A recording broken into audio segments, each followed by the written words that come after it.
find the maximum value of each function. And we're given a table, and in a moment I'm going to type that table into Desmos. And if we look at the graph, that's our other piece of information. What I see in terms of the maximum value on this particular one is that our maximum value is up here at 8.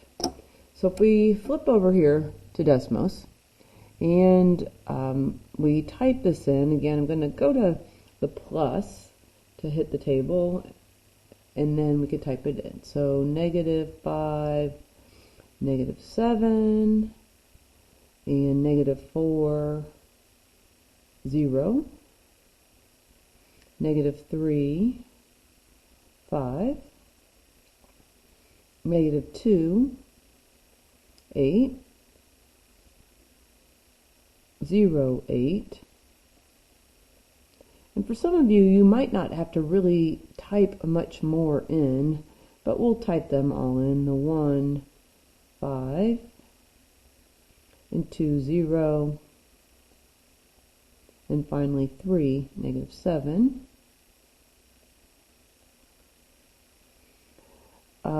But if I get rid of that screen, we see this here.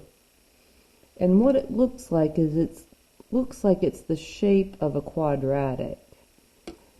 So we can play around with this a little bit, but if we come over here and we type in -1 here, gotta hit that back there, -1, we can kind of guess where our maximum might be.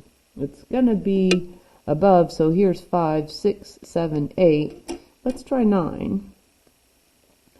And if we look at that picture, does that seem to be a reasonable answer there? And my thought is yes. If you notice here the points that Edmentum gave us, -5, -4, -3, -2, why didn't they give us -1? Because then they did 0, 1, 2, 3. So we had to figure out that value. So the maximum value in this picture is 9. Again, if we go back to Edmentum, the maximum value in this picture is 8. So what we can say is that f of x,